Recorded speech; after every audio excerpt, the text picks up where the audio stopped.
आप सभी को जय मसीह की। खुदावंद यीशु मसीह के मधुर और मीठे नाम है आज की सुबह की आराधना में मैं आप सभी का स्वागत करता हूं।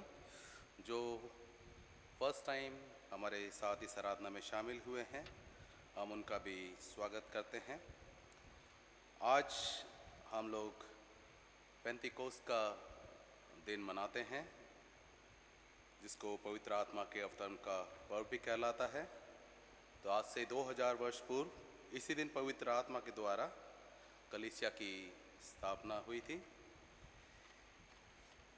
और आज के दिन हमारे लिए आज का दिन का विषय है पवित्र आत्मा का वरदान। और परमेश्वर का वचन हमसे ये कहता है, पवित्र आत्मा जो हमें दिया गया है उसके द्वारा परमेश्वर का प्रेम हमारे मन में डाला गया है। आइए अपनी आराधना को शुरू करते हुए आराधना का पहला गीत गाएंगे, गीत नंबर 724, आत्मा प्रभु का, पवित्र आत्मा प्रभु का।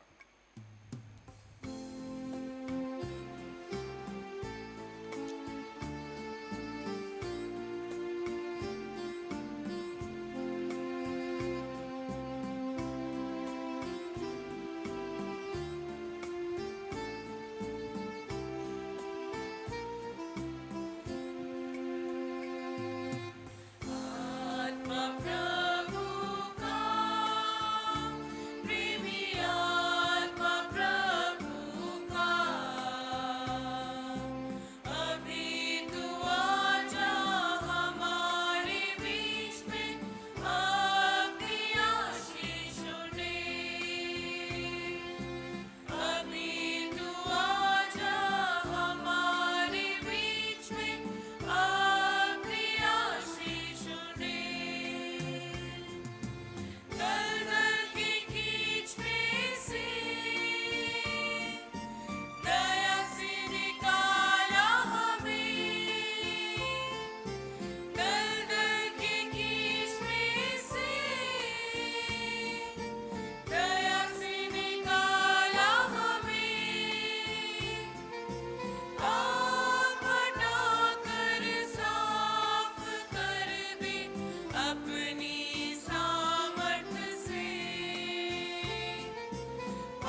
सभी को फिर से जय मसीह की। प्रभोज की पुस्तक में सेक्शन 3, प्रभु यीशु मसीह के अनुग्रह, परमेश्वर का प्रेम और पवित्र आत्मा की सहभागिता आप सभी के साथ हो। सेक्शन 4, 5 हम एक साथ कहेंगे। सर्वशक्तिमान परमेश्वर, हमारे सबके हृदय खुले हैं, आप सबकी अभिलाषाओं को जानते हैं और आपसे कोई भी भेद छुपा नहीं है।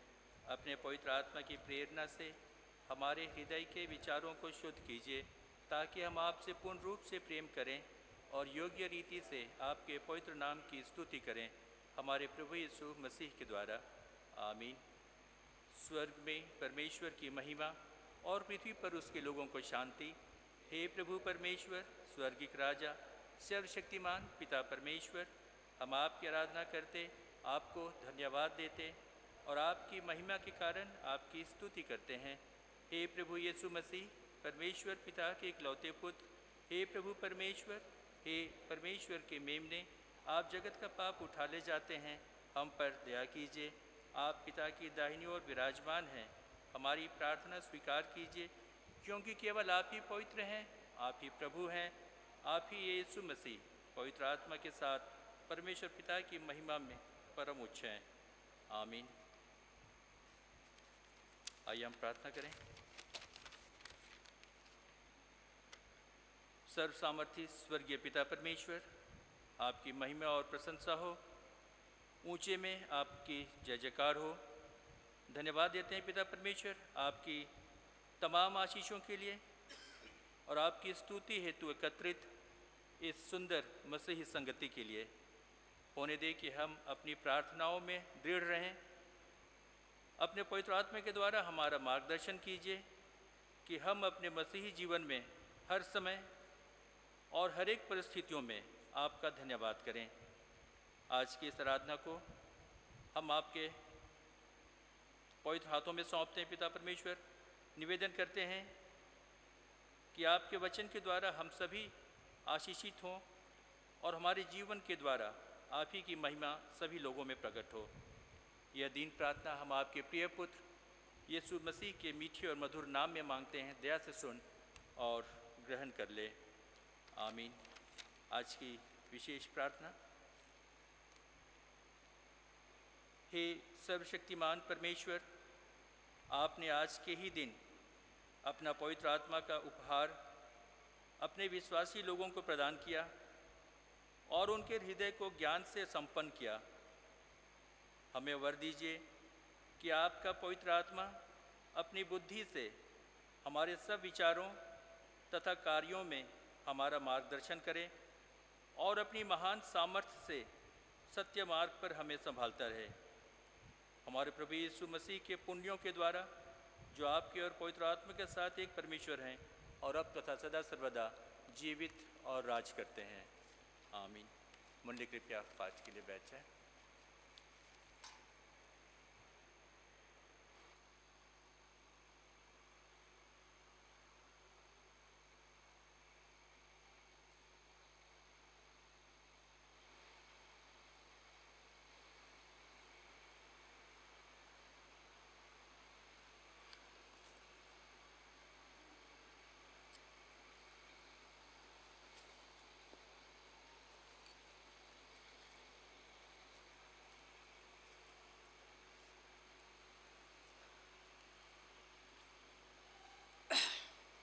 आज हम प्रथम अध्याय पढ़ेंगे प्रेरितों के काम, उसका 2 बार, पहली आयत से 11 आयत तक।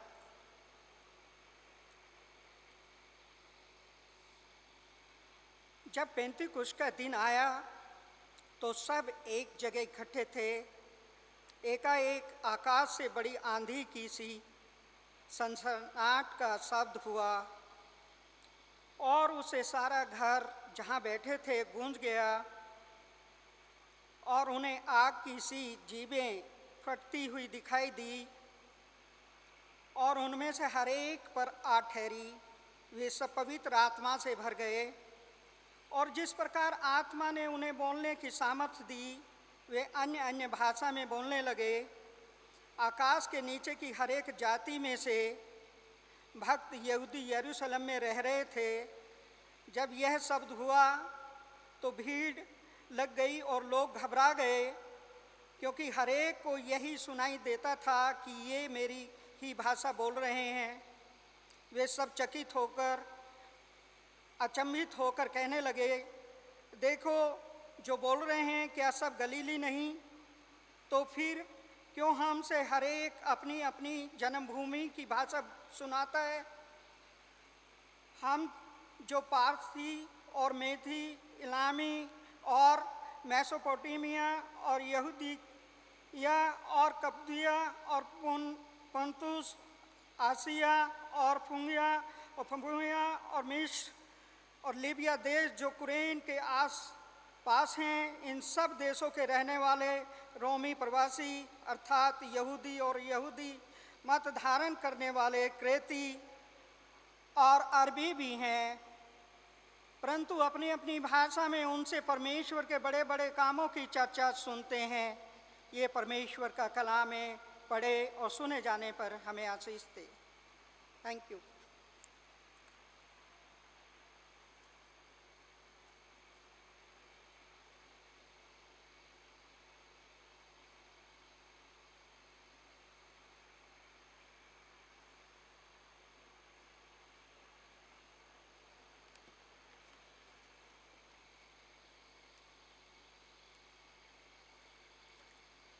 भजन संहिता उसका 139 चैप्टर 1 से 4, 7 से 8, 11 से 12 और 23 से 24। हे यहोवा, तूने मुझे जांचकर जान लिया है। तू मेरा उठना बैठना जानता है और मेरे विचारों को दूर ही से समझ लेता है। मेरे चलने और लेटने से तू भली भांति छानबीन करता है और मेरे पूरे चाल चलन का भेद जानता है। हे यहोवा, मेरे मुंह को ऐसी कोई बात नहीं जिसे तू पूरी रीति से ना जानता हो। 7वीं आयत, मैं तेरे आत्मा से भाग कर किधर जाऊं या तेरे सामने से किधर भागूं?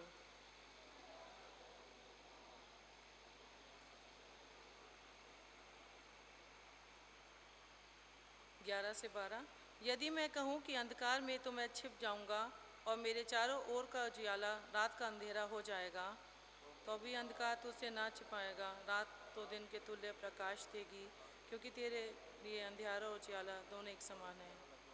23 से 24, हे परमेश्वर, मुझे जांच कर जान ले, मुझे परख कर मेरी चितौनियों को जान ले। अनंत के मार्ग में मेरी अगुवाई कर। पिता, पुत्र और पवित्र आत्मा की महिमा हो, आदि में थी, अनंत में और हमेशा तक होती रहेगी। आमीन।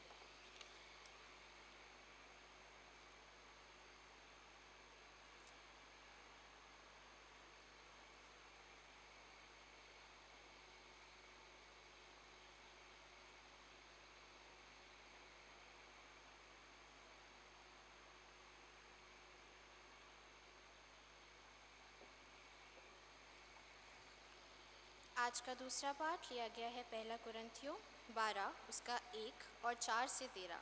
1 कुरिन्थियों 12 उसका 1, 4 से 13।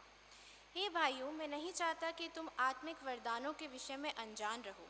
4 से 13, वरदान तो कई प्रकार के हैं, परंतु आत्मा एक ही है, और सेवा भी कई प्रकार की है, परंतु प्रभु एक ही है, और प्रभावशाली कार्य कई प्रकार के हैं, परंतु परमेश्वर एक ही है, जो सब में हर प्रकार का प्रभाव उत्पन्न करता है। किंतु सबके लाभ पहुंचाने के लिए हर एक को आत्मा का प्रकाश दिया जाता है, क्योंकि एक को आत्मा के द्वारा बुद्धि की बातें दी जाती हैं और दूसरे को उसी आत्मा के अनुसार ज्ञान की बातें। किसी को उसी आत्मा के विश्वास और किसी को उसी एक आत्मा से चंगा करने का वरदान दिया जाता है। फिर किसी को सामर्थ के काम करने की शक्ति, और किसी को भविष्यवाणी की, और किसी को आत्माओं की परख, और किसी को अनेक प्रकार की भाषा, और किसी को भाषाओं का अर्थ बताना। परंतु ये सब प्रभावशाली कार्य वही एक आत्मा करता है, और जिसे जो चाहता है वह बांट देता है।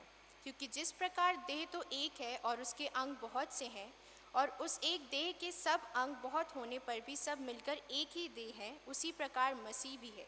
क्योंकि हम सब ने, क्या यहूदी हो क्या यूनानी, क्या दास हो क्या स्वतंत्र, एक ही आत्मा के द्वारा एक देह होने के लिए बपतिस्मा लिया, और हम सबको एक ही आत्मा पिलाया गया।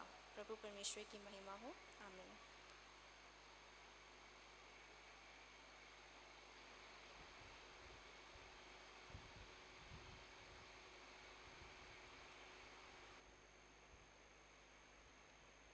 शुभ संदेश के पढ़े जाने के पहले हम गीत गाएंगे। गीत संख्या 784 784, पवित्र आत्मा मुझे ले जाओ यीशु के चरणों में।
आज के दिन के लिए ठहराया गया सुसमाचार पाठ जो लिया गया है यूहन्ना रचित सुसमाचार उसका 20वां अध्याय उसके पद 19 से लेकर 23 तक। हे प्रभु यीशु ख्रीस्त, आपके कलाम की तमजीद हो। यहाँ वचन में ऐसा लिखा है, उसी दिन जो सप्ताह का पहला दिन था, संध्या के समय जब वहाँ के द्वार जहाँ चेले थे यहूदियों के डर के मारे बंद थे, तब यीशु आया और उनके बीच में खड़ा होकर उनसे कहा, तुम्हें शांति मिले। और यह कहकर उसने अपना हाथ और अपना पंजर उनको दिखाए। तब चेले प्रभु को देखकर आनंदित हुए। यीशु ने फिर उनसे कहा, तुम्हें शांति मिले। जैसे पिता ने मुझे भेजा है वैसे ही मैं भी तुम्हें भेजता हूँ। यह कहकर उसने उन पर फूंका और उनसे कहा, पवित्र आत्मा लो, जिनके पाप तुम क्षमा करो वे उनके लिए क्षमा किए गए हैं, जिनके पाप तुम रखो वे रखे गए हैं। ये क्रिस्त का सुसमाचार है। हे प्रभु यीशु क्रिस्त, आपकी स्तुति हो।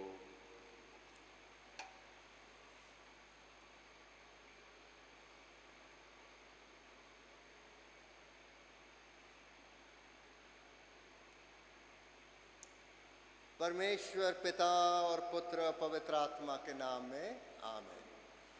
कृपा बैठिए।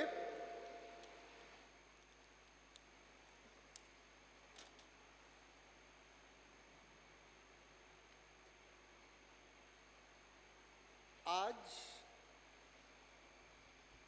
सारी दुनिया में पेंतकुस्त का दिन मनाया जा रहा है, यानी विशेषकर मसीही दुनिया में, सारी मसीही दुनिया में पेंतकुस्त का दिन मनाया जा रहा है। कई साल हुए मुझे हॉलैंड की, नेदरलैंड की दूतावास में, एम्बेसी में कुछ दस्तावेज जमा कराने थे। तो जिस दिन मैं वहाँ गया, चाणक्यपुरी, वहाँ पे नेदरलैंड के जो दूत निवास है एम्बेसी में, गेट पर मैंने वो दस्तावेज जमा कराए। तो उन्होंने बताया कि आज मंडे है और आज हमारा दूतावास एम्बेसी बंद है। तो मैंने पूछा कि आज बंद क्यों है? तो उन्होंने बताया कि आज इस देश का पेंतकुस्त का दिवस था, संडे को, तो मंडे को इन सब की छुट्टी रहती है। तो कहने का मेरा मतलब ये है, मुझे ये बात इसलिए याद आई कि सारी मसीही दुनिया, मसीही देशों में पेंतकुस्त का संडे है और मंडे को हर जगह छुट्टी रहती है। बहुत से एम्बेसीज भी कल बंद रहेंगे, बहुत से संस्थाओं की कल छुट्टी रहेगी। यानी ये इस बात को बताता है कि पेंतकुस्त का त्योहार मसीही दुनिया में एक महत्वपूर्ण त्योहारों में गिना जाता है। जैसे क्रिसमस है, नया साल है, ऐश वेडनेसडे है, पाम संडे है, गुड फ्राइडे है, ईस्टर है। इसी तरीके से पेंतकुस्त को भी गिना जाता है। तो हम समझने की कोशिश करें, पेंतकुस्त का दिवस है क्या? हम इसको क्यों सारी दुनिया में इतनी अहमियत देते हैं? सारी दुनिया मतलब मसीही दुनिया में इसको क्यों हम लोग अहमियत देते हैं? पेंतकुस्त का मतलब होता है 50वां दिन, और 50 दिन इस मौसम में हमारे प्रभु यीशु मसीह के देश में कटनी का समय खत्म होने पर होता है। यानी सारी फसल खेत में से कट गई है और सारी फसल 50वें दिन तक कटते कटते वो गोदाम में जमा कर दी गई है। यानी 50वें दिन तक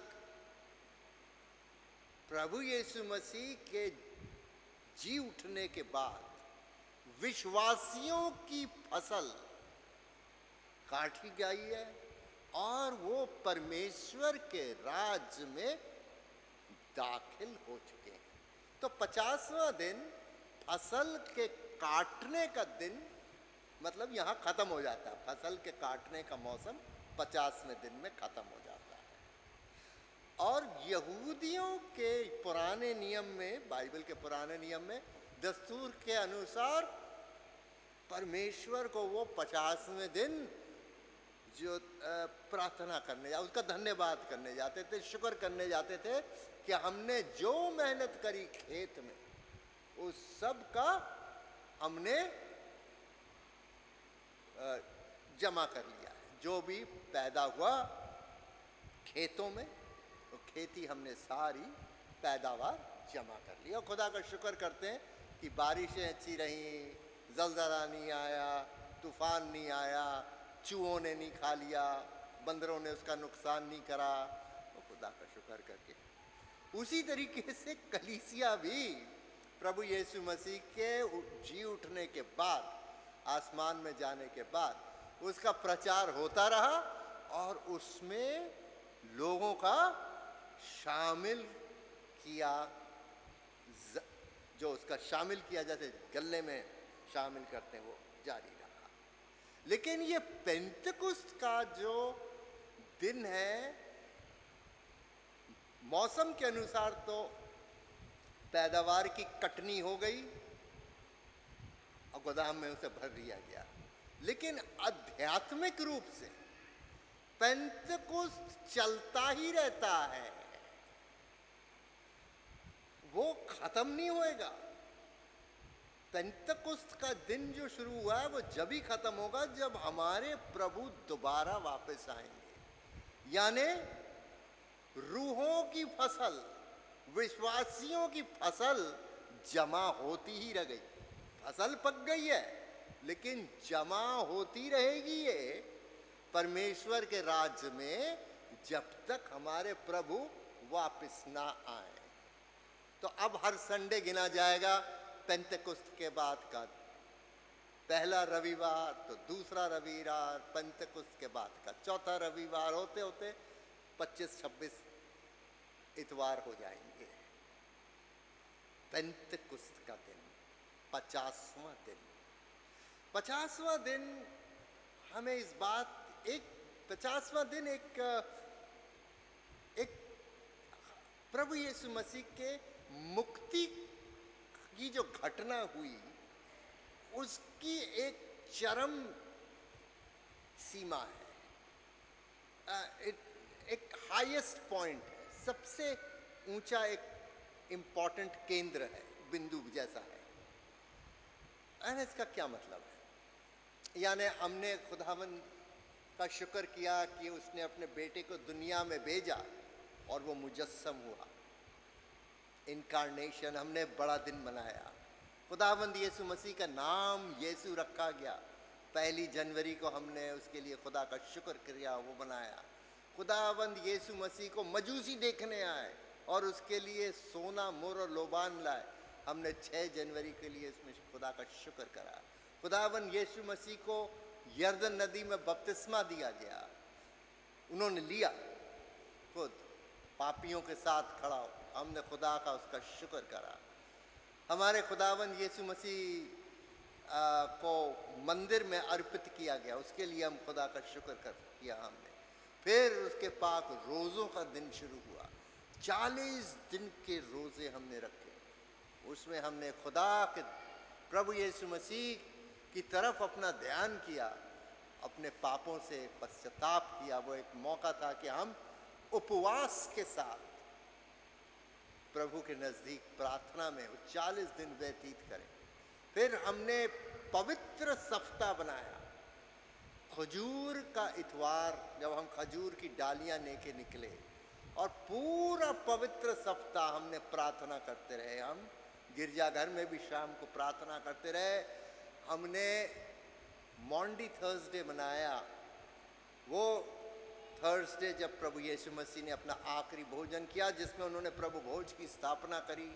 हमने गुड फ्राइडे मनाया, खुदा का शुक्र किया कि उनकी मौत से हमको नजात मिली।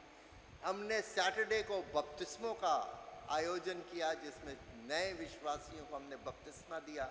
संडे को हमने ईस्टर मनाया, प्रभु यीशु मसीह के जी उठने के लिए खुदा का शुक्र किया। और उसके 40 दिन के बाद खुदावन यीशु मसीह आसमान में उठाए गए, उसका हमने पिछले संडे खुदा का शुक्र करा, और अब हम उस घटना को याद कर रहे हैं जहां प्रभु यीशु मसीह पिता की दाहिनी हाथ में बैठे हैं, और पिता और पुत्र से वो हमें पवित्र आत्मा भेजते हैं जो हमारे दिलों में निवास करता है, और हमें प्रभु यीशु मसीह से कोई जुदा नहीं कर सकता। प्रभु हमको दिखते नहीं हैं, लेकिन हमारे दिलों में रहते हैं। ये हमें विश्वास करना है। तो ये सारी चीजों को एक साथ हम कहते हैं हमारी मुक्ति का इतिहास।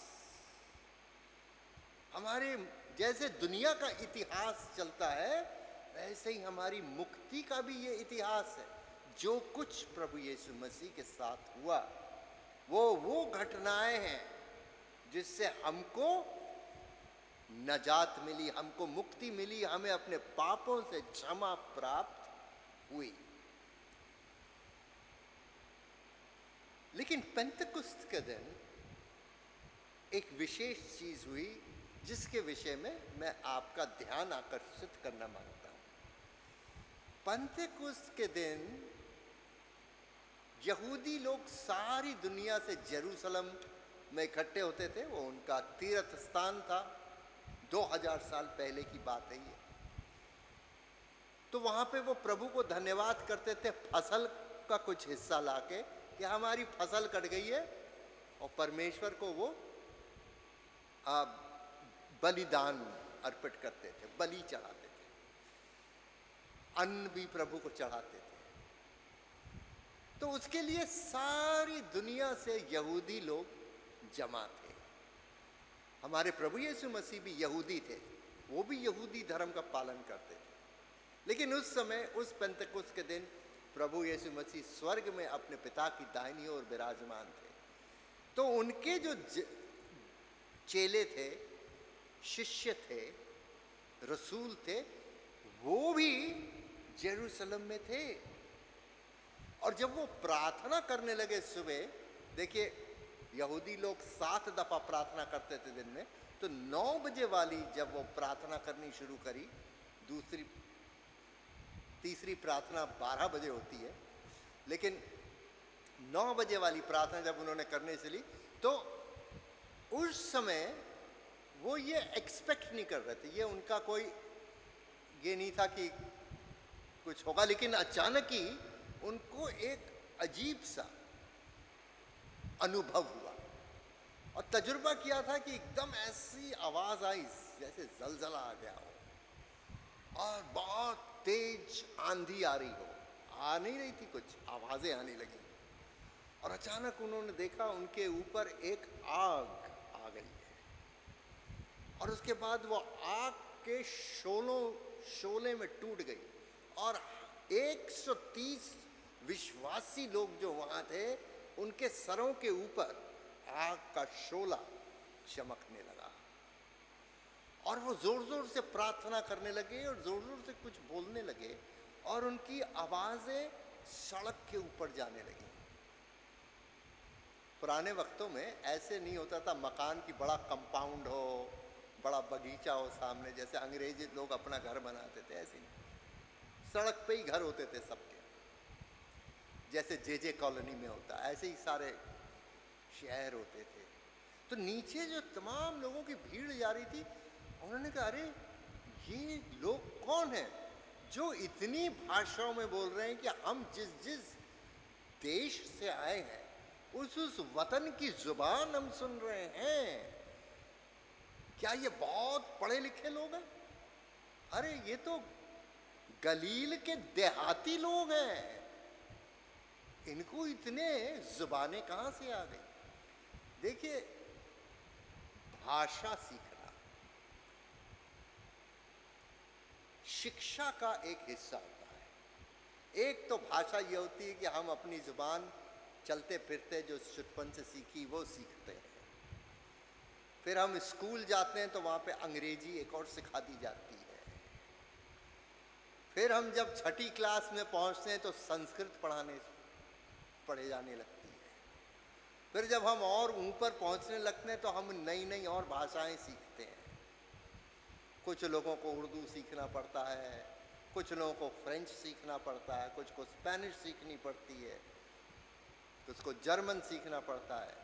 और जब मैं अपना थियोलॉजी का, बाइबल का अध्ययन कर रहा था तो उस समय मुझे यूनानी सीखनी पड़ी नए नियम पढ़ने के लिए, इब्रानी सीखनी पड़ी, फिर मुझे थोड़ा बहुत बंगाली भी मैं बोलता था, जो कि अब भूल गया हूँ काफ़ी। तो जो शिक्षा की संस्थाओं से होकर लोग गुजरे हैं उनको अनेक भाषा आती है। तो ये, लेकिन जो कभी स्कूल नहीं गया, शिक्षा में नहीं गया, उसको भाषाएं ज़्यादा नहीं आती, एक ही भाषा आती हो या दो भाषा आती होगी। तो ये लोग कहने लगे कि ये देहात के लोग हैं, गलील देहात के, तो ये ऐसा बोल रहे हैं जैसे कि इन्होंने बहुत बड़े कोई एकेडमी में पढ़ाई करी। पुराने ज़माने में 2000 साल पहले भी शिक्षा बहुत ऊंची थी। लोगों को भाषाएं सीखनी पड़ती थी, यूनानी सीखनी पड़ती थी, लातिनी सीखनी पड़ती थी, लोगों को व्याकरण सीखना पड़ता था, लोगों को भाषण देना उसको भी सीखना पड़ता था कि भाषण में कैसी भाषा का इस्तेमाल करें। लोगों को सीखना पड़ता था, काव्य सीखना पड़ता था, उस समय का ड्रामा जो लिखा जाता था वो सीखना पड़ता था, पुराने ग्रंथों का अध्ययन करना सीखना पड़ता था, और पुराने वक्तों में लोगों को रटना बहुत पड़ता था, क्योंकि उनके पास मोबाइल में गूगल नहीं था। हम भी बहुत रट रट के हमें अपने एग्जाम्स पास करने पड़ते थे। तो शिक्षा काफी थी उन दिनों, 2000 साल पहले भी बहुत थी। तो पतरस वहां बताते हैं कि हम कोई बहुत बड़े शिक्षा के लोग नहीं है, हमारे ऊपर तो एक अजीब सा अनुभव हुआ, परमेश्वर का पवित्र आत्मा आ गए और हम ऐसी भाषाओं में बोलने लगे, अन्य भाषा जो तुम लोगों को लगती है वो तुम्हारे वतन की भाषा, उसे लग रही उस वतन की भाषा, उसे लग रही हमारे वतन की भाषा है, लेकिन हमें नहीं पता हम क्या बोल रहे हैं। यह पवित्र आत्मा का चमत्कार है। तो उन्होंने पूछा ये पवित्र आत्मा है क्या चीज?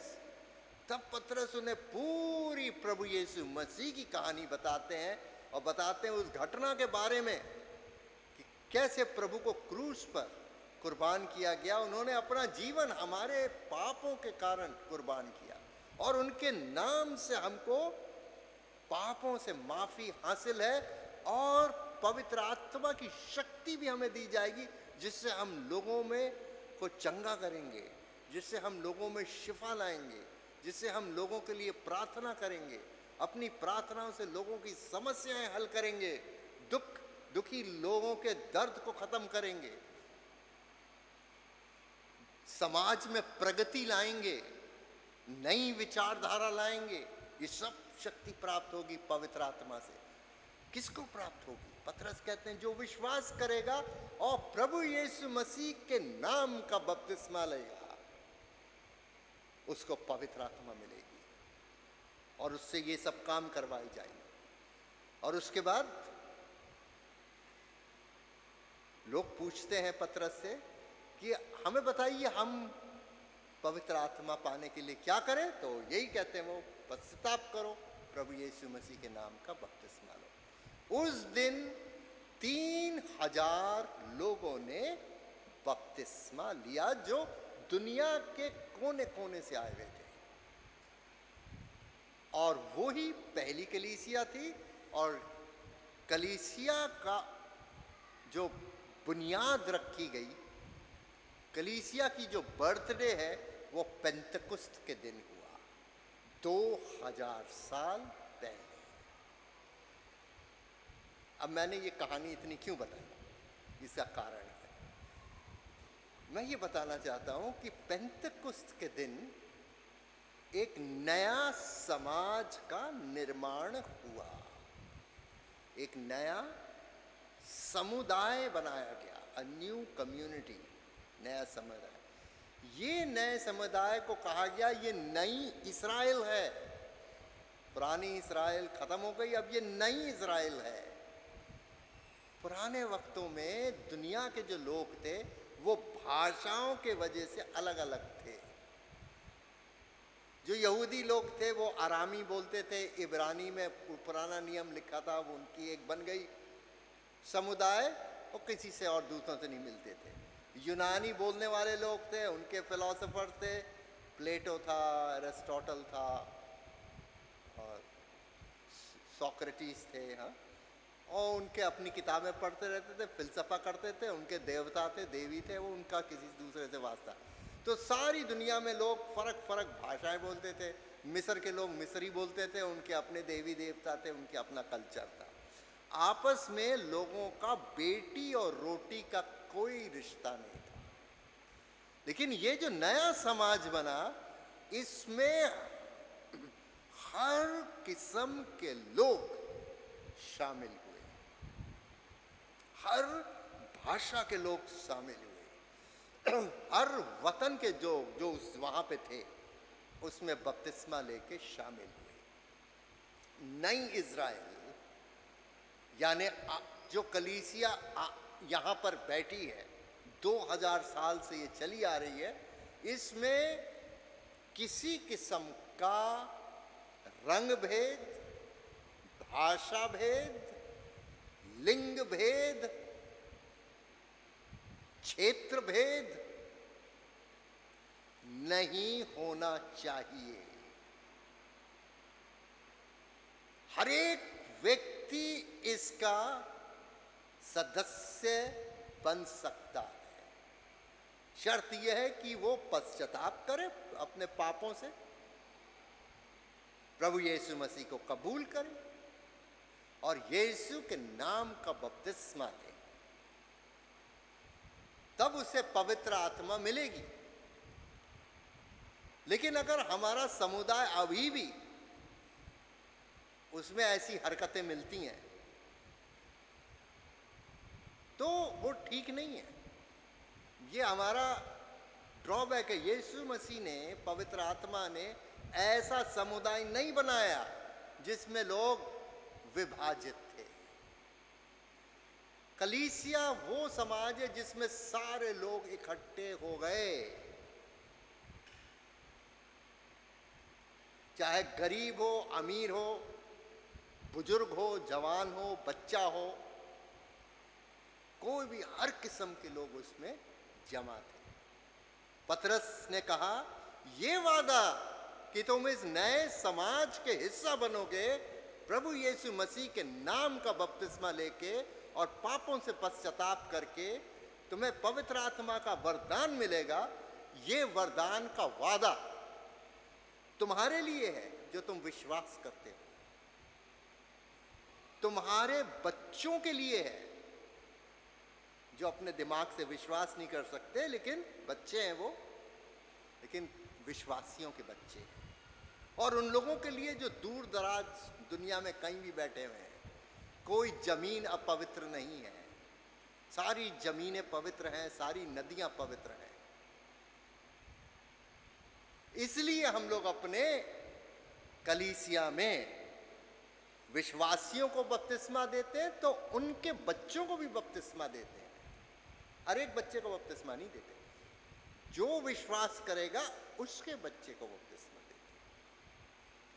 और व्यक्ति किसी भी देश का हो, दूर दूर देश का हो, वो विश्वास करेगा उसे भी बपतिस्मा देते हैं। नया समाज बनाया गया है।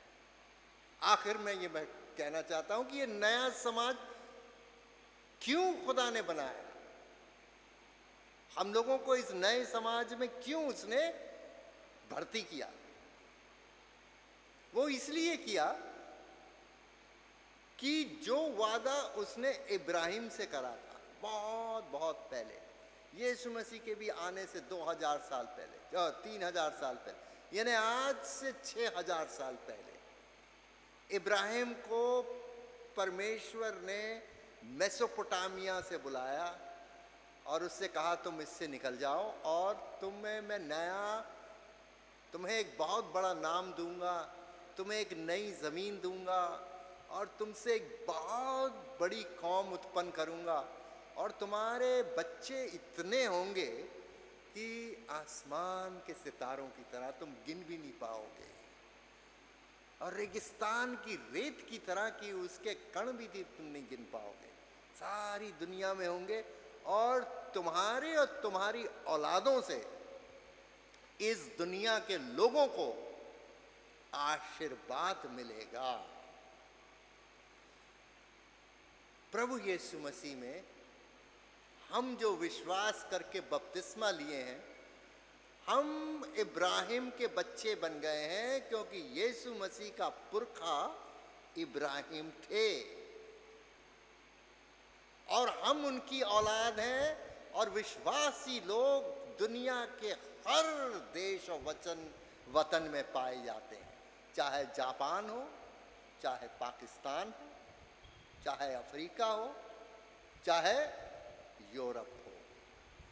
खुदा ने इब्राहिम की औलाद को कलीसिया के रूप में सारी दुनिया में इसलिए कायम किया कि आप लोगों के जरिए से हर राष्ट्र में परमेश्वर का आशीर्वाद आए।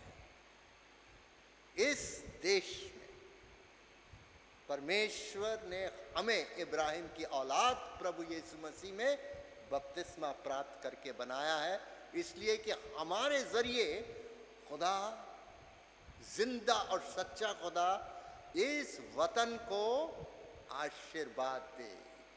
उसका मतलब ये नहीं कि सब कन्वर्ट हो जाएंगे, आशीर्वाद सबको मिलेगी, खुशियां सबको मिलेंगी, चाहे वो विश्वास करे ना करे, क्योंकि आप अपने इस देश में कायम हैं।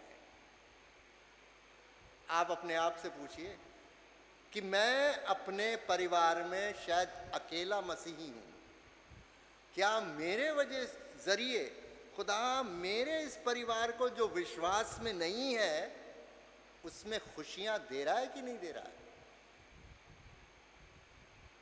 आपके वजह से दूसरों को खुशियां मिलनी है, आपके वजह से उन लोगों को खुशियां मिलेंगी जो हमारा विरोध करते हैं, जो मसीह के विरोधी हैं, उनको भी खुशी और आशीर्वाद मिलेगी, तरक्की आएगी, लोग विकास के मार्ग में आगे बढ़ेंगे, लोग अपनी गरीबी से ऊपर आएंगे, लोगों को ये महसूस होगा कि हम ऊंचे नीचे नहीं हैं जन्म के आधार पर, हम इब्राहिम की संतानों की तरह बराबर हैं।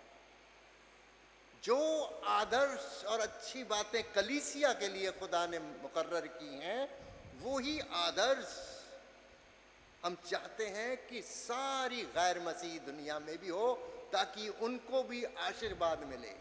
विश्वास करें या ना करें वो खुदा पे छोड़ दीजिए, लेकिन आशीष और खुशी उनको मिले वो खुदा चाहता है हमसे मिलेगी। इसलिए पेंतेकुस्त के दिन परमेश्वर ने अपनी कलीसिया में हर वतन के लोगों को और हर जुबान के लोगों को इकट्ठा किया।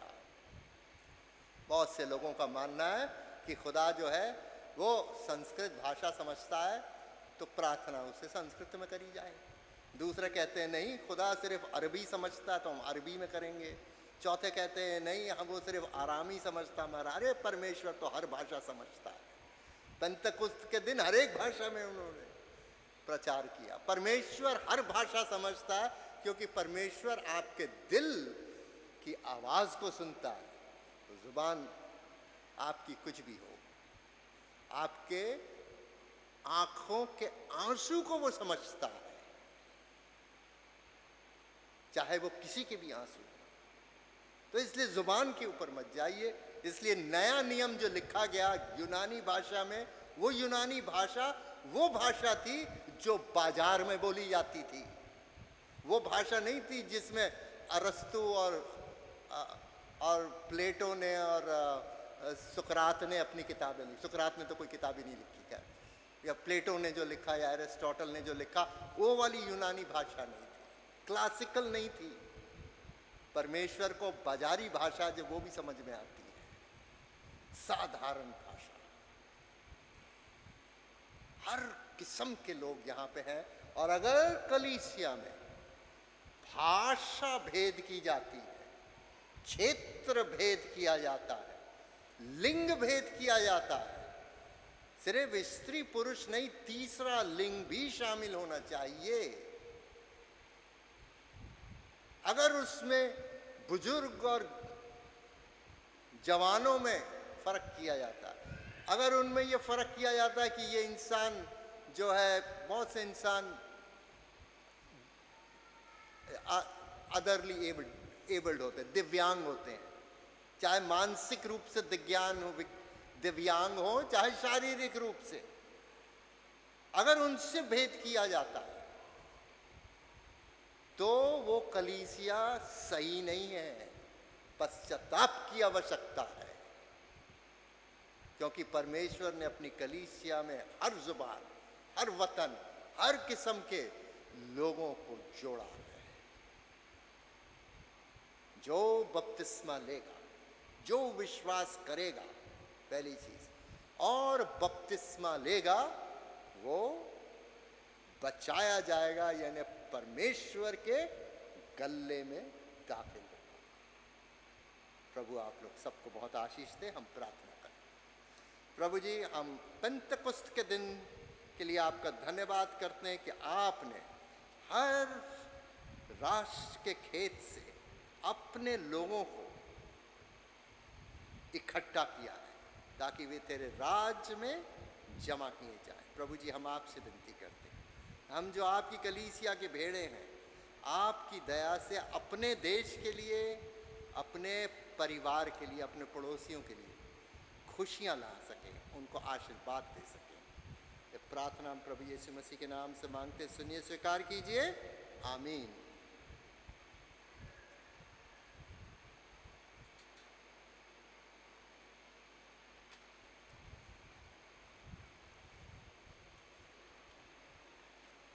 आइए, हमने प्रभु के वचन पे मनन चिंतन किया, इसलिए हम लोग आइए अपने स्थानों पे खड़े हों और हम लोग इस समय अपने विश्वास का नीकिया का विश्वास वचन हम लोग एक साथ बोलेंगे। हम एक परमेश्वर सर्वशक्तिमान पिता पर विश्वास करते हैं। वह स्वर्ग और पृथ्वी का और समस्त दृश्य अदृश्य वस्तुओं का करता है। हम एक प्रभु यीशु मसीह पर विश्वास करते हैं। वह परमेश्वर का इकलौता पुत्र, सर्वयुगों से पहले पिता से उत्पन्न, परमेश्वर से परमेश्वर, ज्योति से ज्योति, सत्य परमेश्वर से सत्य परमेश्वर, कृत नहीं वन उत्पन्न है। उनका और पिता का तत्व एक है। उन्हीं के द्वारा सब वस्तुएं बनी। हम मनुष्यों के लिए और हमारे उद्धार के निमित्त वह स्वर्ग से उतर आए। पवित्र आत्मा की सामर्थ से वे कुमारी मरियम से जन्मे और मनुष्य बने। पैंतुस पिलातुस के शासन में वे हमारे लिए क्रूस पर चढ़ाए गए। उन्होंने दुख भोगा, वे मरे और गाड़े गए, और पवित्र शास्त्र के कथन के अनुसार वे तीसरे दिन जी उठे। वे स्वर्ग पर चढ़ गए और पिता की दाहिनी ओर विराजमान हुए। वे जीत और मृतकों का न्याय करने के लिए महिमा के साथ फिर आएंगे, और उनके राज्य का कभी अंत न होगा। हम पवित्र आत्मा पर विश्वास करते हैं। वह प्रभु और जीवन दाता है। वह पिता और पुत्र से निकलता है। पिता और पुत्र के साथ उसकी आराधना और स्तुति की जाती है। वह नबियों के द्वारा बोला। हम एक पवित्र, सार्वलौकिक और प्रेरित कलीसिया पर विश्वास करते हैं। हम पापों की क्षमा के लिए एक बपतिस्मे को मानते हैं। हम मृतकों के पुनरुत्थान की और आने वाले युग के जीवन की प्रतीक्षा करते हैं। आमीन। मंडली कृपया बैठें। इस समय हम लोग सूचनाओं की ओर जाएंगे। और जैसा कि आपके पास फ्लायर है, इसके अंदर पहली सूचना के बारे में लास्ट संडे भी अनाउंस किया गया था। इस महीने में समर सीकर्स कैंप नहीं हो रहे हैं क्योंकि गर्मी को देखते हुए, और ये भी ब्रॉडकास्ट हुआ है कि इस महीनों में जो है कि गर्मी बहुत अधिक पड़ेगी, तो इससे बच्चों की जो है कि तबीयत भी ख़राब हो सकती है। इसके लिए समर सीकर्स कैंप कैंसिल कर दिया गया है, और जब कभी इसको आगे कभी रखा जाएगा तो उसकी डेट अनाउंस कर दी जाएगी। जिस किसी के भी CPMF आउटस्टैंडिंग यदि बाकी रह गया है तो कृपया जाके वो ऑफिस में उसको आप जमा करा दीजिए। हमारे लास्ट संडे की ऑफरिंग रही है 87,555 रुपये। जैसा कि हम लोग बीते दिनों से हम लोग ये अनाउंसमेंट कर रहे हैं कि हमारा हिंदी कलीसिया को जो है 75th हम लोग मना रहे हैं, जबकि हमारे कलीसिया को 78 ईयर्स मेरे ख्याल से हो चुके हैं, लेकिन हम लोग इसका गोल्ड डायमंड जुबली हम लोग उसको सेलिब्रेट कर रहे हैं। अपनी दुआओं में उसको कृपया याद करें। उस प्रोग्राम के लिए आपके कंट्रीब्यूशन की, आपके सहयोग की बहुत अधिक आवश्यकता है। आप अपनी दुआओं में उसको याद रखें। इस समय मैं भाई दीपक को सामने बुलाऊंगा कि इस प्रोग्राम के लिए जो हम लोग अपना डायमंड जुबली मना रहे हैं उसके विषय में कुछ बातें हमारे साथ शेयर करें।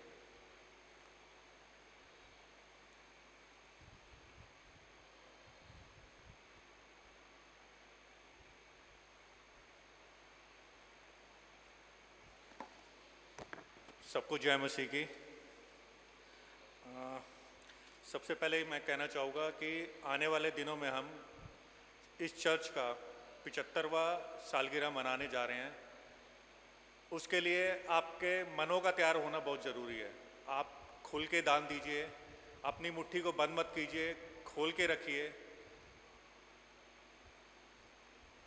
मैं आपके सामने एक वर्स पढ़ूंगा जो बार बार मेरे मन में आ रही थी। 2 कुरिन्थियों उसका 8 अध्याय उसकी 7 आयत। इसलिए जैसे तुम हर काम में अर्थात विश्वास, वचन, ज्ञान और सब प्रकार के यत्न में और उस प्रेम में जो हम में रखते हो बढ़ते जाओ, वैसे ही इस दान के काम में भी बढ़ते जाओ। मैं आपसे रिक्वेस्ट करूँगा, इस 75वें सालगिरह को जो हिंदी कलीसिया का है आपको ही आगे बढ़ाना है। आप खुल के दान दीजिए। आप ये सोचिए कि ये चर्च हमारा जो है ग्रैंड फादर है। हम अपने पेरेंट्स का या ग्रैंड फादर का या ग्रैंड मदर का जब 75वां बर्थडे सेलिब्रेट करेंगे तो कैसे करेंगे, किस तरह से करेंगे, क्या गिफ्ट देंगे, क्या वेन्यू होगा, कैसे सेलिब्रेट करेंगे। आप उस हिसाब से सोच के आप इस 75वें सालगिरह को के लिए अपने मनों को खोलिए, दीन बनिए। क्योंकि जब आप दान देते हैं तभी दीन बनते हैं। दान और दीन के बीच में सिर्फ एक मात्रा का फ़र्क होता है। आप दीन बनिए और खुल के दान दीजिए। मिसेज अनीता मॉरिस ऑलरेडी इसमें चार्ज ले रही हैं।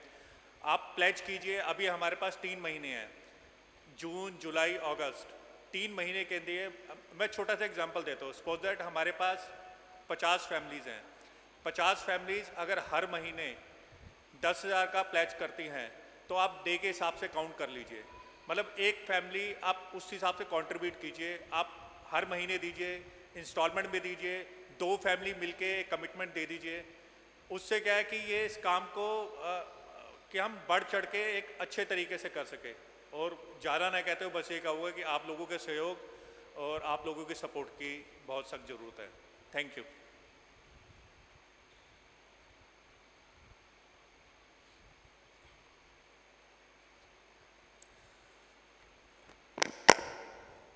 इस हफ्ते जो भी अपनी शादी की सालगिरह या जन्म दिवस मनाते हैं तो कृपया आप अपने स्थानों पर खड़े हैं तो आपके लिए प्रार्थना की जाएगी।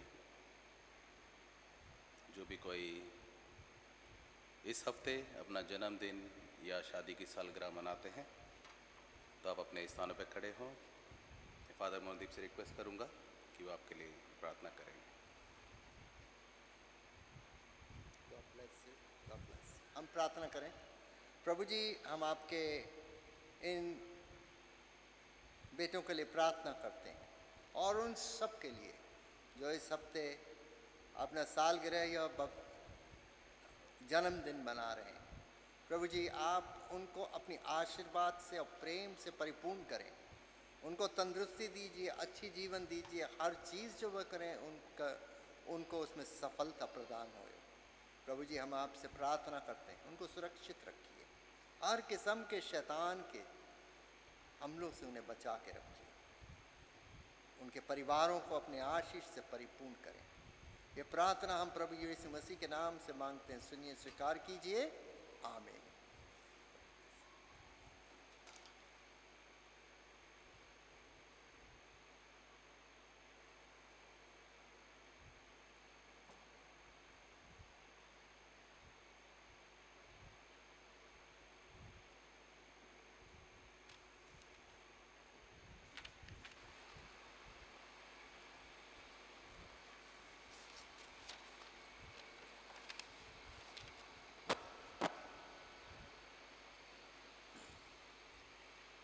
परित निवेदन में हम शामिल हों।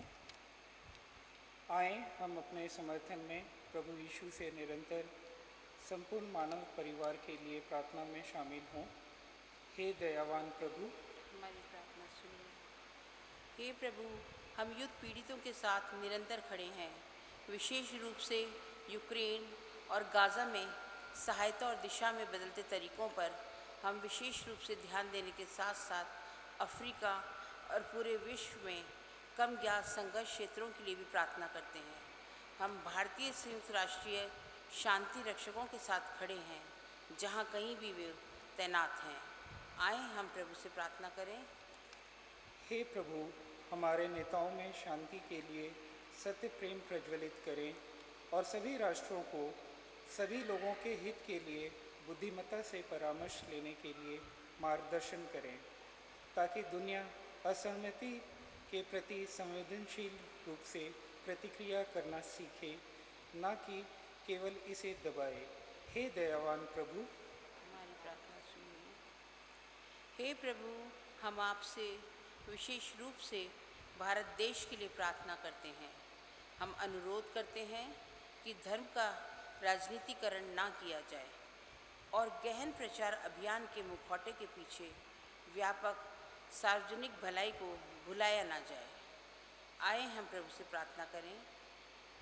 हे प्रभु, हमारे राष्ट्र के अगुओं, विशेषकर हमारी राष्ट्रपति श्रीमती द्रौपदी मुर्मू, प्रधानमंत्री श्री नरेंद्र मोदी, दिल्ली के उपराज्यपाल श्री वी.के. सक्सेना और मुख्यमंत्री श्री अरविंद केजरीवाल, केंद्र शासित प्रदेशों, मंत्रिमंडल के सदस्यों और शासकीय दलों और जो कुछ भी उनके अधिकार में है, सबके लिए प्रार्थना करें कि वे बुद्धिमत्ता से प्रशासन कर सकें। हे दयावान प्रभु, हमारी प्रार्थना सुनिए। हे प्रभु, हम निवेदन करते हैं कि भारत में आपकी कलीसिया को सशक्त बनाएं।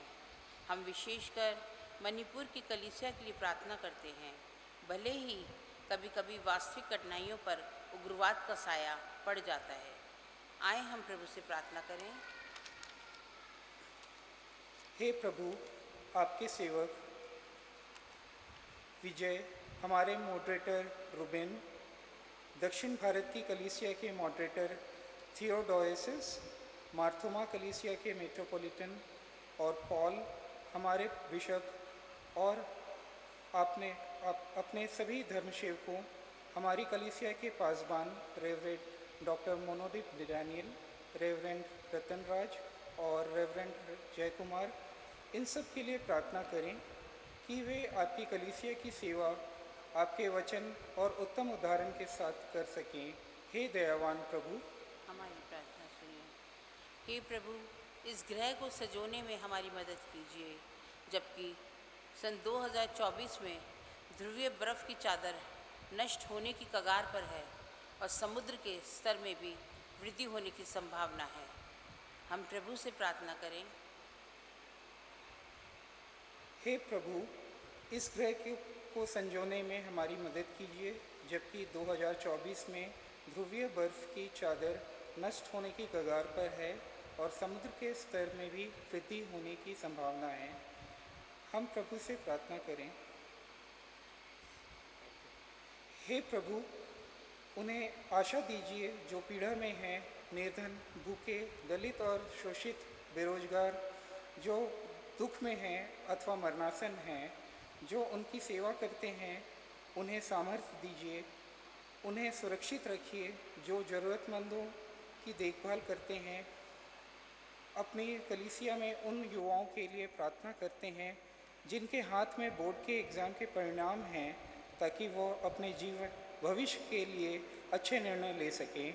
हे दयावान प्रभु, सुनिए, हम अपनी प्रार्थनाओं में बीमारों के लिए निरंतर निवेदन करें।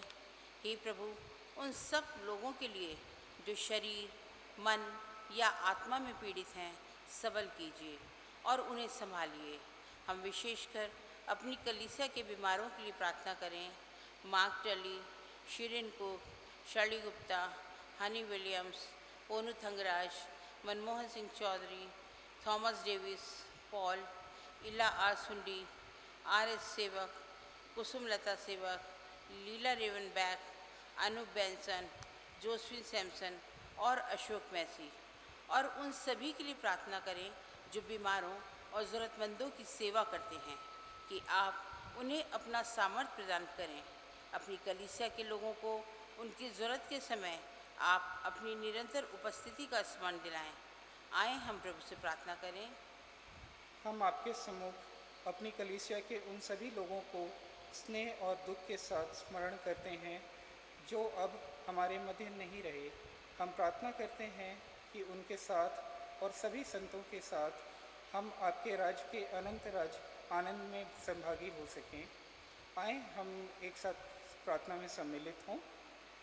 हे स्वर्गीय पिता, अपने राज्य को शीघ्र प्रकट कीजिए और हमारी सभी प्रार्थनाओं को आपके पुत्र, हमारे प्रभु और उद्धारकर्ता यीशु मसीह के नाम में स्वीकार कीजिए। आमीन।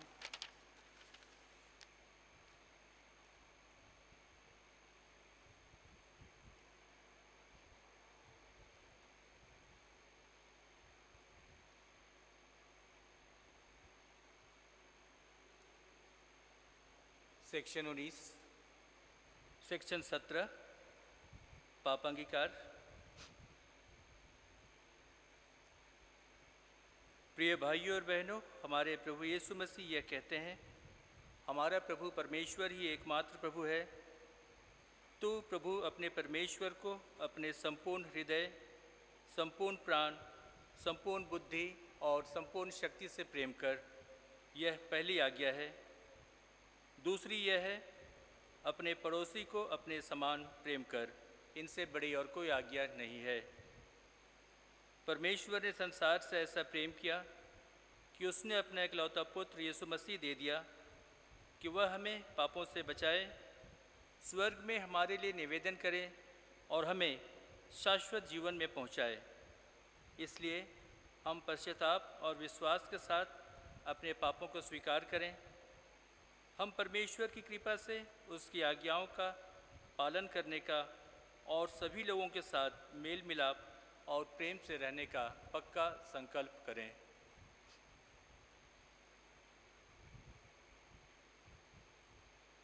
सेक्शन 19 हम एक साथ कहेंगे। हे सर्वशक्तिमान परमेश्वर, हमारे स्वर्गीय पिता, हमने मन, वचन और कर्म से आपके विरुद्ध और एक दूसरे के विरुद्ध पाप किया है। हमने अपनी अज्ञानता और दुर्बलता के कारण और जानबूझकर भी बुराई की है और भलाई करने में असफल रहे हैं।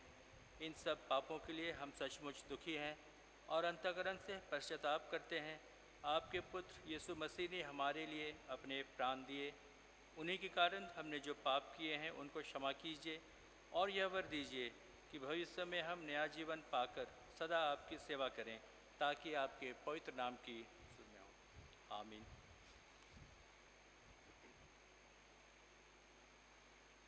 सर्वशक्तिमान परमेश्वर उन सबको क्षमा करता है जो अपने साथियों को क्षमा करते और सच्चा पश्चाताप करते हैं। वह आप सब पर दया करे, आप सबके पापों को क्षमा करे और उनसे आपको छुटकारा दे। सब भले कामों में आपको स्थिर और सबल करे और शाश्वत जीवन में बनाए रखे। आमीन। परमेश्वर का धन्यवाद हो। हम सब खड़े हो जाएं।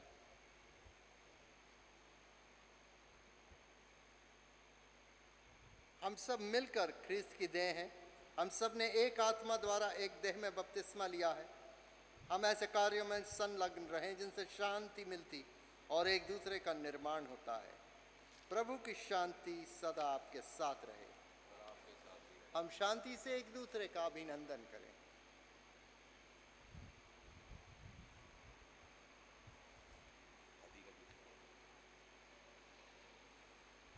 हम रोटी और दाखरस की भेंट प्रभु के पास लाएंगे और उसी दौरान हमारा हदिया भी इकट्ठा किया जाएगा। हम गीत गाएंगे 1047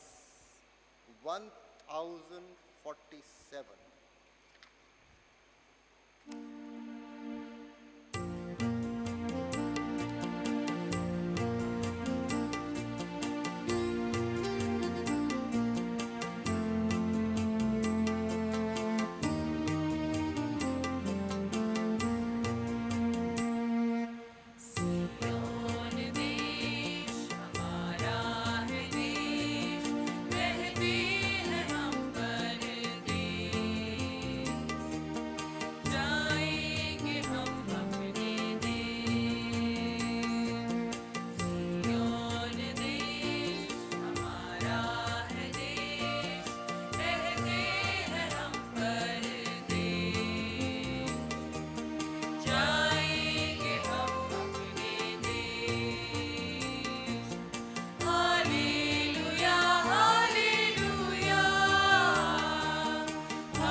आइए हम इस भेंट को और उसके साथ अपने आप को परमेश्वर की महिमा और उसकी सेवा के लिए अर्पित करें।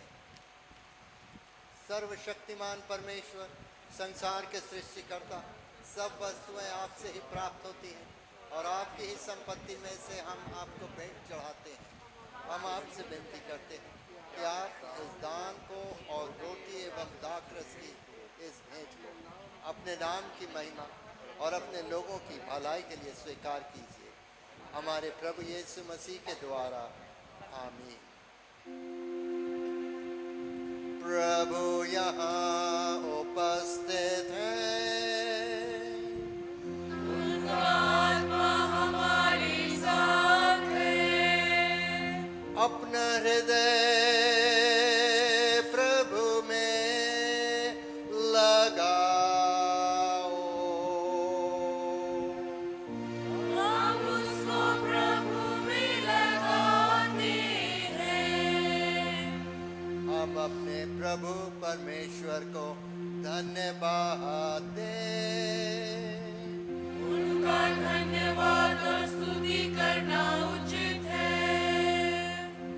हे पवित्र पिता, स्वर्गिक राजा, सर्वशक्तिमान और शाश्वत परमेश्वर, ये उचित ही नहीं वरन हमारा कर्तव्य और आनंद भी है कि हम हर समय और हर जगह आपके इकलौते पुत्र हमारे प्रभु यीशु मसीह के द्वारा आपको धन्यवाद दें और आपकी स्तुति करें।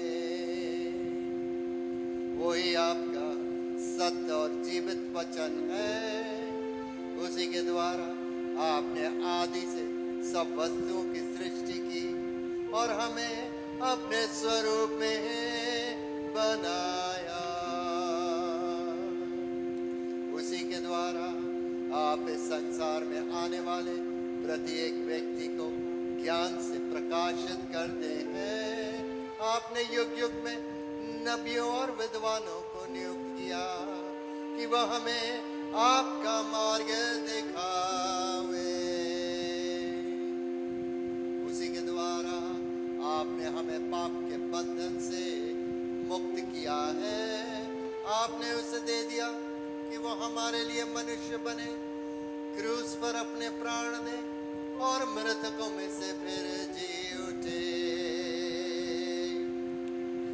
उसी के द्वारा आप अपना पवित्र एवं जीवनदायक आत्मा हमें प्रदान करते हैं, जिससे हम आपकी संतान बने और आपकी नई सृष्टि के प्रथम फल हों। इसलिए संतों और स्वर्गदूतों के साथ जो आपके सिंहासन के सामने निरंतर आपकी स्तुति करते हैं, हम भी आपके नाम की महिमा का गान करते हैं और ये कहकर आपकी सराहना करते हैं। पवित्र है, पवित्र है, पवित्र है प्रभु। प्रतापी और सर्वसामर्थी परमेश्वर, स्वर्ग और पृथ्वी आपके ऐश्वर्य से परिपूर्ण है। परम धाम में होशाना।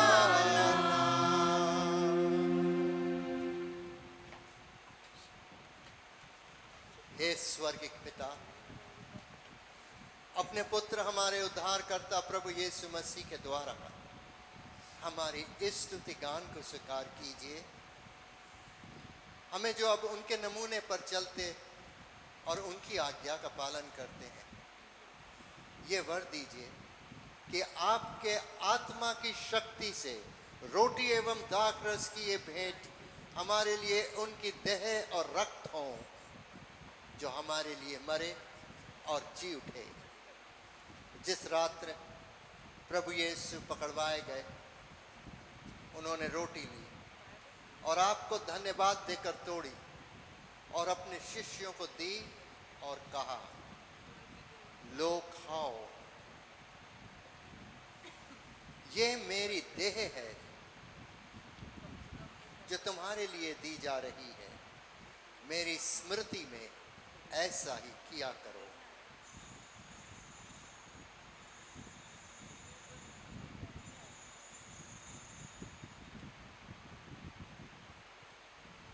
इसी प्रकार भोजन के अंत में उन्होंने कटोरा लिया और आपको धन्यवाद देकर उनको दिया और कहा, तुम सब इसमें से पियो, क्योंकि नई वाचा का ये मेरा रक्त है जो तुम्हारे और बहुतों के पाप क्षमा के लिए बहाया जा रहा है। तुम जब कभी इसे पियो तो मेरी स्मृति में ऐसा ही किया करो।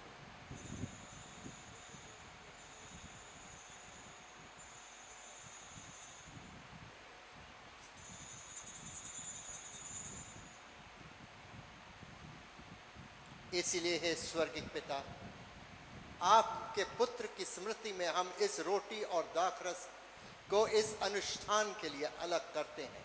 हम उसके क्रूस पर एक ही बार अर्पित सिद्ध बलिदान को, उसके मृतकों में से पुनरुत्थान को और स्वर्ग में उसके आरोहण को आनंद से मनाते और घोषित करते हैं, और हम उसके महिमा सहित आने की प्रतीक्षा करते हैं।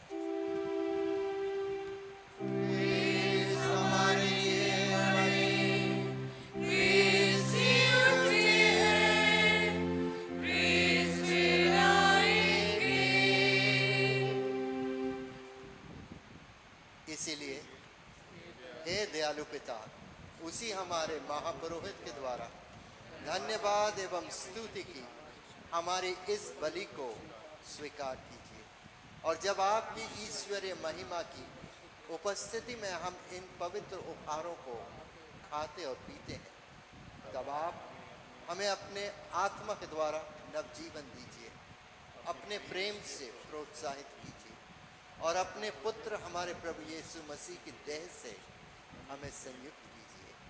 उसी के साथ और उसी में और उसी के द्वारा पवित्र आत्मा की सामर्थ्य से हे सर्वशक्तिमान पिता, उन सब के साथ जो पृथ्वी पर और स्वर्ग में आपके सम्मुख उपस्थित रहते हैं, हम आपकी आराधना करते और अनंत स्तुति का ये गीत गाते हैं। धन्यवाद और आनंद, महिमा और पराक्रम युगानुयुग आपके ही हैं। आमीन, आमीन।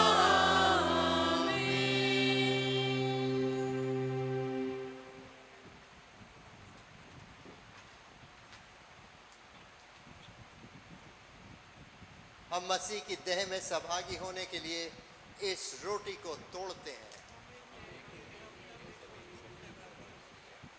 इस कटोरे के द्वारा जिस पर हम आशीष मांगते हैं, मसीह के रक्त में सहभागी होते हैं। जिस प्रकार हमारे उद्धारकर्ता मसीह ने हमें सिखाया है, हम प्रार्थना करते हैं। हे हमारे स्वर्गिक पिता, आपका नाम पवित्र माना जाए, आपका राज्य आवे, आपकी इच्छा जैसे स्वर्ग में पूरी होती है वैसे ही पृथ्वी पर भी हो। आप हमारे दिन भर की रोटी आज हमें दीजिए। आप हमारे अपराधों को क्षमा कीजिए जैसे हमने अपने अपराधियों को क्षमा किया है।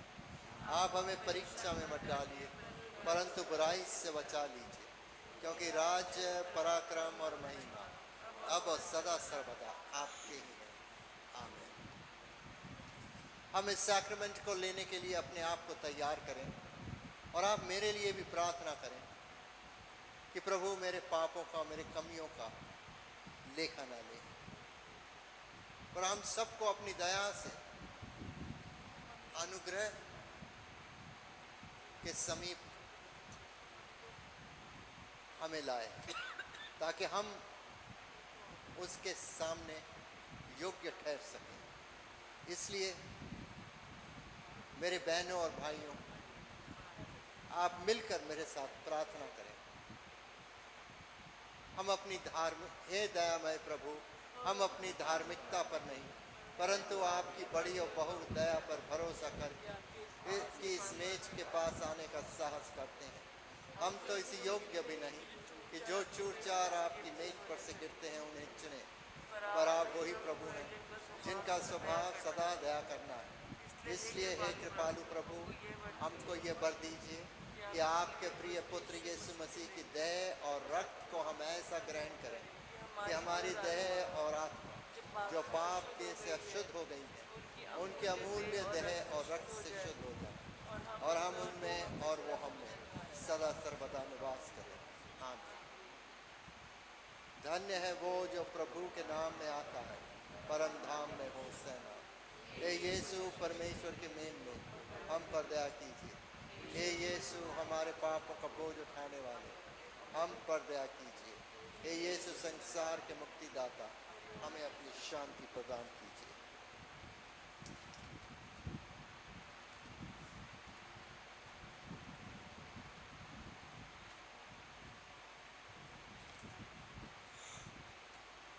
हमारे प्रभु यीशु मसीह का बदन जो तुम्हारे लिए दिया गया, अपने बदन और आत्मा को अनंत जीवन के लिए बचाए रखो। इसे लो और खाओ, इस बात की याद में कि प्रभु तुम्हारे लिए मरे, और उनका धन्यवाद करो। हमारे प्रभु यीशु मसीह का बदन जो तुम्हारे वास्ते दिया गया, अपने बदन और लहू को अनंत जीवन के लिए बचाए रखो। इसे लो और खाओ, इस बात की याद में कि प्रभु तुम्हारे लिए मरे, और उनका धन्यवाद करो।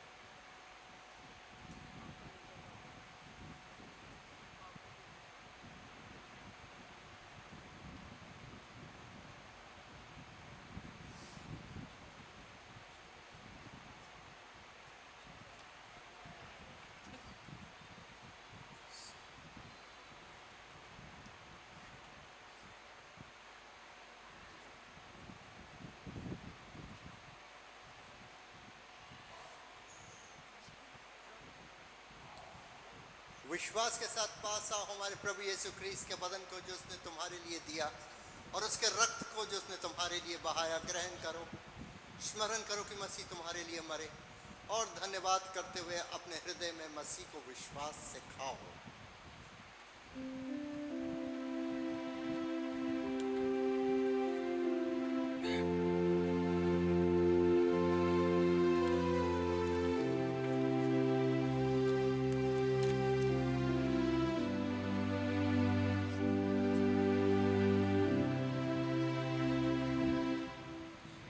जैसा मैं हूँ बगैर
हमें गुलामी की आत्मा नहीं मिली है कि हम फिर भयभीत हों, वरन हमें पुत्र और पुत्रियां बनने की आत्मा प्राप्त हुई है, जिसके द्वारा हम पुकारते हैं, अब्बा हे पिता।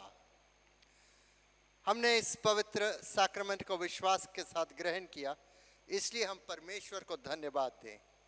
हे सर्वशक्तिमान परमेश्वर, हम आपको धन्यवाद देते हैं कि आपने अपने पुत्र यीशु मसीह की देह और रक्त के आत्मिक भोजन से हमें तृप्त किया है। अब हम उन्हीं के द्वारा अपने आप को जीवित बलिदान होने के लिए आपके सम्मुख अर्पित करते हैं। ये वर दीजिए कि हम आपके पवित्र आत्मा की सामर्थ्य से परिपूर्ण होकर यहाँ से विदा हों और अपने जीवन तथा सेवा के द्वारा हर समय आपकी महिमा प्रकट करें। आमीन। पवित्र आत्मा तुम्हारे अंदर नए जीवन का सांस फूंके और तुम्हें परमेश्वर के प्रेम की आग से प्रज्वलित करे, और सर्वशक्तिमान परमेश्वर पिता और पुत्र और पवित्र आत्मा की आशीष तुम पर हो और तुम्हारे साथ सदा सर्वदा रहे। आमीन।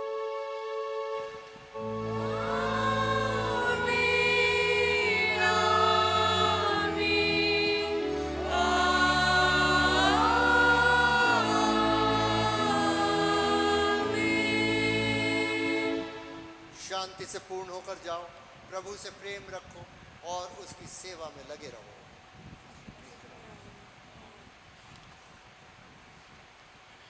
हम अपनी आराधना का अंतिम भजन गाएंगे, नंबर 920।